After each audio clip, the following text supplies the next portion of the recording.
Hey everybody, KC here. So I am absolutely thrilled today, as part of my ongoing series of morning newsbeat author interviews, um, to um share with you a conversation that I had the other day with Dave Kindred. And Dave Kindred is an award-winning sports writer. He's one of the best sports writers this nation has ever produced. He has been writing columns for various newspapers forever, books, um, wonderful sort of book about Muhammad Ali and Howard Cosell, incredibly well known. But his new book has very little to do with that. It's called Leave Out the Tragic Parts, A Grandfather's Search for a Boy Lost to Addiction. And it is about his grandson, whose name is Jared.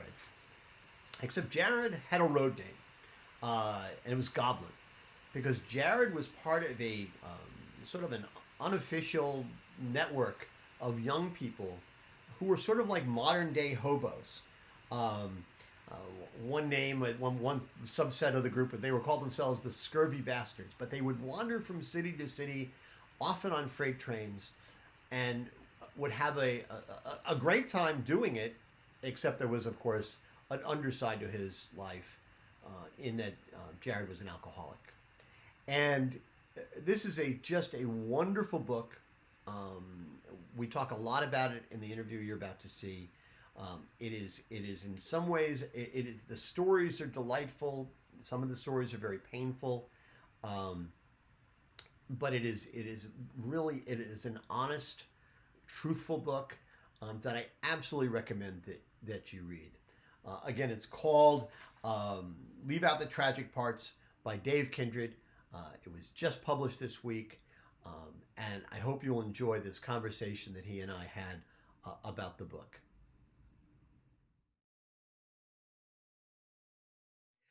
Dave Kindred, welcome to Morning Newsbeat. Thank you, Kevin. My pleasure. So the book is called Leave Out the Tragic Parts, A Grandfather's Search for a Boy Lost to Addiction. Why don't you hold up the book so people can see it? There we go. Available on Amazon and your local bookstore, available for Kindle. And I've already gone on record. I think this is a terrific book. This is Pub Week. It is about your grandson. It is in many ways, a tragic story. Is it bittersweet to this week as it comes out and people start to read it? I wouldn't say bittersweet, but it's, what I hope is that people love the boy after they read this book, that they love him as somewhere in the vicinity of I loved him. This is a book that, I don't know how many authors would say this to you, but it's a book that I could not write. I had to write this. Probably 5 minutes after I learned that he had died, I knew I had to write this. I did want to ask you, take me sort of through your thought processes. 5 minutes before he died, had the idea of writing a book about him occurred? And then how did you approach it? Because the remarkable thing about this book is the access that you got to his, for lack of a better term, fellow travelers, and who were able to give you a completely different view of your grandson. Well, the last time I saw him, and I hadn't seen him for 3 years before that, was in October of 2013. He died in January of 14. When we met at his father's house, my son's house in Orange, Virginia, I told him that I was going to write a book. And at some point, I want to talk. He had two of his buddies with him at the time, a woman named Agro and a guy named Jimbo were with him, traveling from the South, going to Philadelphia. They stopped at my son's house in Virginia. I saw him there, told him I was going to write a book. And I said, I want to know everything. I'm going to talk to all of you. I want you to tell me everything and make it funny. And my son said, leave out the tragic parts. That's where the title comes from. And Jared says, yeah, no tragic. Well, so he knew I was going to write a book. And I wrote the book as an act of love, that I wanted to know everything, because his life, the life he led on the road, was a life I knew nothing about. I was busy working, doing the 4 or 5 columns a week kind of job that preoccupies you. So I talked to him on the phone once in a while. The phone calls became kind of more desperate in my mind. So I knew it wasn't going well. But I also knew that I wanted to know that life. And virtually everything in the book, well, let's say 60% of the stuff in the book was stuff that I learned after he died. I met all of his friends, road dogs that they were called, people he traveled with at the funeral, and then chased them down afterwards to get their stories and their views of his life. It's remarkable. I mean, quite frankly, you weren't able to leave out all the tragic parts because it is in his end is. I mean, not a spoiler alert. That's what the book is about, and yet you chronicle his addiction, his alcoholism, um, and that is obviously troubling on all sorts of levels, and yet there is a, I don't know, celebratory note to his life on the road. I mean, it's really interesting because there's a certain, being a sort of a modern hobo, there is something, I mean, admiring in some ways about his ability and willingness to step away from what most people would think of as being normal or traditional or orthodox and just not care about the stuff that 98% of people care about. Well, he said to me, and he said to his mother, we were probably the two people most often trying to talk him off the road because we knew this can't be good. The inevitability of this was obvious. You've got to stop drinking. You've got to get off the road. You've got to change that.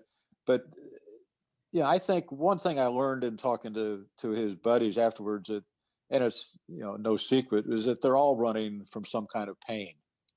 I think his pain was a dysfunctional family pain, a divorce early in his life.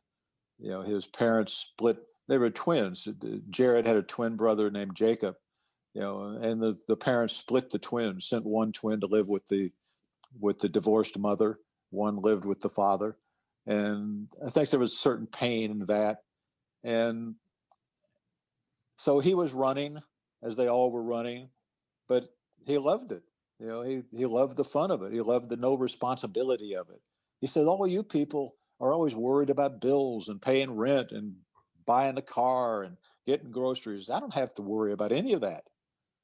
So I didn't want to romanticize it, let alone over romanticize it, because it's no way to live.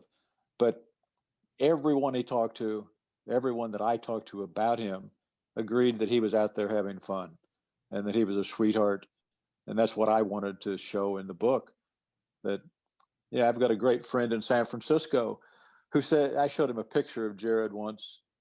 Jared was in a heavy parka with a hood on, big red beard. And my friend said, if I saw him coming down the street, I'd walk to the other side.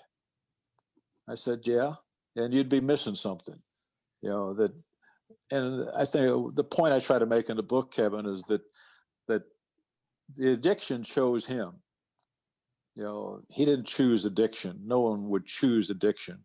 Some people were more easily addicted than others. He may have been addicted to alcohol from 13. Yeah. And I just tried to show him as the sweetheart that he was when I knew him as a 3-year-old, 8-year-old, 13-year-old, and still was that guy. It's fascinating. I certainly didn't know this until I read your book. I mean, the network of young people who are hopping freight trains and wandering around the country. I mean, the book has this amazing sort of sequence where he goes from Southern California to New Orleans, and it's on trains. And I mean, first of all, will you ever look at a freight train the same way again? Because ever since I've read your book, I see freight trains. I have railroad tracks that go behind my house. I see freight trains and I think of those kids. I think of your grandson. Well, I was stopped at a railroad track one day waiting for the train to pass. and there's these cars called grainers that have kind of angled sides. At the end, they're angled in, and there's a hole in the end. And a lot of these travelers, including Jared, would get in that hole and ride in a grainer, and it was like being inside a cement mixer or something for hours. And we stopped at a railroad track, my wife and I said, "That's a grainer." And she said, "What's that?" I said, "That's the thing that Jared would ride across the country in." And she said, "Oh God," which was just right, and it's a way of life that most people don't know exists. The Agro, one of the main characters in the book, said it's an underbelly of America that people don't know exists. Not that many, I'm not talking hundreds of thousands of kids. I'm talking maybe a couple thousand, 3,000, because it takes certain nerve to even want to do that, let alone do it. Agro also said, and I pulled this quote out because it grabbed me. This passage from the book where Agro says to you, "We're not lost, we're not suffering. We ride freight trains for the same reason a Major League Baseball player plays ball. For the love of the game. It's for the sheer joy of freedom and a love for life. Haven't you ever done something that was a little crazy, a little scary and amazing and super fun all at the same time, and then thought, man, I wish I could do that for the rest of my life?" We were brave, reckless, dauntless, really, enough to do it. No holds barred, all chips in, ballsy enough to forsake all that Americans hold dear and plunge headfirst into the unknown. That's what riding freight is all about. If we didn't want to do it, we wouldn't. I mean, Agro wrote that to you. That's literature. I mean, that's Agro, of course, no spoiler alert here either, but she's now in prison. So she had a lot of time to write me. I probably have 200 letters from Agro. It was one of the lucky strokes of the reporting on the book that I found her, and that she was the most articulate of all of them by far. And so I have this stack of letters. Most of the kind of the life of Jared, I report through her. Whatever she felt, I assume he felt, because they were together, for a couple of years. So it was that was good, and she was always good on everything. It's also it was interesting to the degree to which there's this kind of social structure within this underbelly of America, right? I mean, and while they're disconnected, they're still all connected in some ways. I mean, you would get phone calls. They will. I mean, they're using social media. I mean, they're all on Facebook. Yeah. The girl that Jared could have married, should have married, spent a winter with one year when he was in really bad shape, is on Facebook virtually every day. None of it is anything that you want to hear, but that's how they stay connected. Jared's mother, Lynn, always made sure that his phone was paid for because she wanted to hear from him every day. So there is a network of communication between them. Agro once told me that with 5 or 6 phone calls, she could find 2,000 people on the road because she knew so many. She'd been out there much longer than Jared even. And I don't know if I'm overthinking or not, but one of the things that I found when reading the book and sort of getting a sense of these people who have sort of disconnected from tradition, or what most people would think of as being a traditional American life, is that there's so much of that going on in the country right now anyway, right? Having nothing to do with people riding the rails or being addicted to various substances, people not talking to each other, not connecting, sort of not, people in the same family who are in different political parties these days don't talk. Yes. And am I overthinking the book to say that that it made me think about that, and that we sort of, as a culture, sort of have to figure out a way to get past that? Probably overthinking it, Okay, I'm sorry. But because like Jared was just out there having fun, literally having fun. There was no deep thought in what he was doing. no deep thought in what Agra was doing. She was just able to express it uh, almost lyrically. Some of her passages about riding on trains were like poetry. Uh, that wasn't Jared. Jared was just out there having fun. You know, his idea of a good time was being with these people. He didn't want to be alone out there. There was a community of sorts. You know, if they went to New Orleans and went down to the Mississippi Wharf behind the Cafe Du Monde, there'd be their kind there. There'd Right. be 30 or 40 people sitting on the wharf. His mother and I went to New Orleans once, you know, a year after his death, I think. She wanted to meet those people, and she had a great time. And she said, I know that Jared loved it here. I said, how do you know that? She said, because I love it. Hmm. And so it was, that was one of my favorite parts of the book, was going there with her.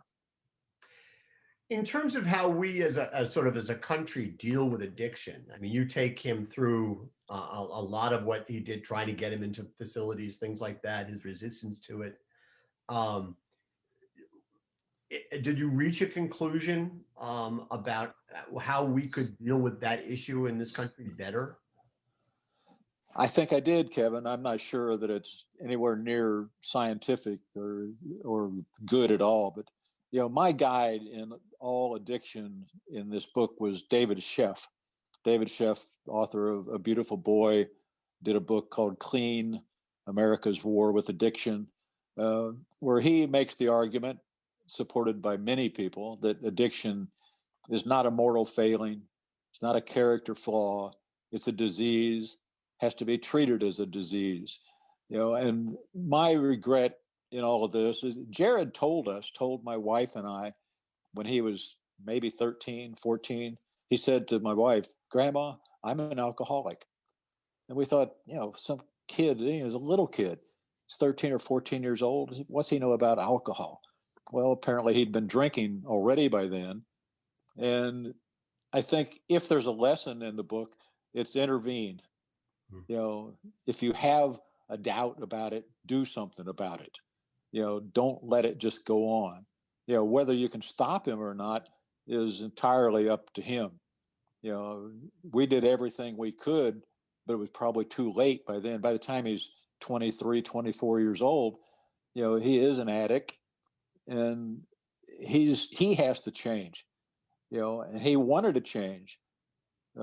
Again, you know, probably most of the information on Jared's addiction came from his mother, who shared with me all of his medical records, all of his hospitalizations, and she was planning to do a book of photography, and she would take friends down to the beach at Myrtle Beach with the tide coming in. She would have them write a word in the sand that they wished the tide would come in, wash that word out of their life. So she had Jared do that. This is when he had been in a car had hit him, almost killed him. He was recovering at his mother's house. So he took his walking stick and wrote in the sand, booze, to be washed away. He knew the problem. He just couldn't do anything about it. You know, and until they get to a point where they willingly go, and maybe Jared, of course, never got to that point. He had several, I list in the book 3 or 4 times where he could have quit. You would think he could have quit, but as I said, addiction chose him. You know, he didn't want to be an addict. He didn't want to be an alcoholic. He didn't want to die out there like that, but he did because it owned him. He did what the addiction told him to do. Yeah. I kept, as I read the book, I kept thinking of this wonderful quote from the Robert Anderson play, I Never Sang for My Father. And the play both begins and ends with a quote that says, death ends a life, but it does not end a relationship which struggles on in the survivor's mind towards some final resolution, some clear meaning, which it perhaps never finds.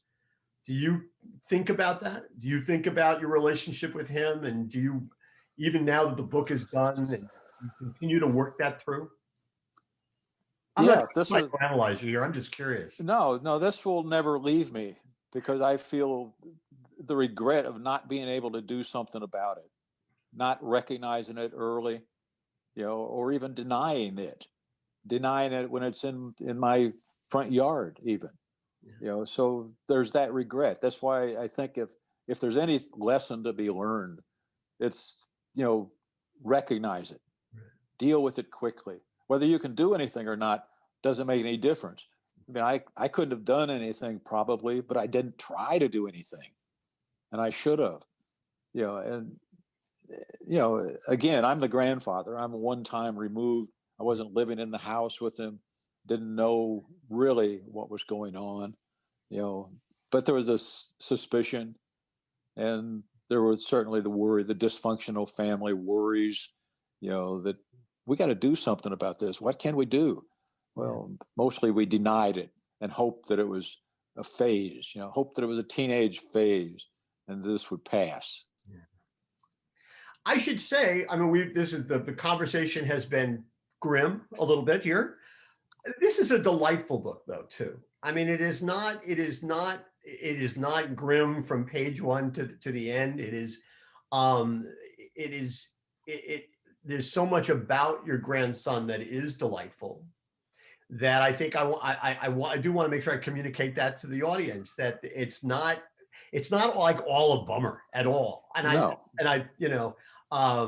and I found that to be, it's so well written. And I mean, you've won thousands of awards. You don't need me to tell you that, but it was just a pure pleasure. It was sad, but a pure pleasure to read from beginning to end. Well, I appreciate that, and I hope I haven't sounded grim, but because to me the point is that beneath the scars and the dirt and the scars that are real and the scars that are unseen, that kid is a sweetheart. He's us. And he's having fun. He's dancing he's dancing in a gondola going through the night in New Mexico and singing songs. Every girl, and he chased a lot of girls, every girl loved him because he was just kind of silly. He was goofy. So I try to capture those moments in there too, to show that this is what he was. That's Jared. Jared is not the kid who died of pancreatitis. Jared is the kid that was laughing and having fun. It is a wonderful book. It is called Leave Out the Tragic Parts, A Grandfather's Search for a Boy Lost to Addiction. Hold it up one more time. People can see the cover. Here we go. Again, available Amazon, local booksellers, Kindle, whatever you want to do. It's a terrific book, and I thank you so much for spending time with me today, and I wish you the best of luck with it. Well, thank you, Kevin, very much. I appreciated it. You had good questions and good insights. I appreciate it. Thanks. Take care now.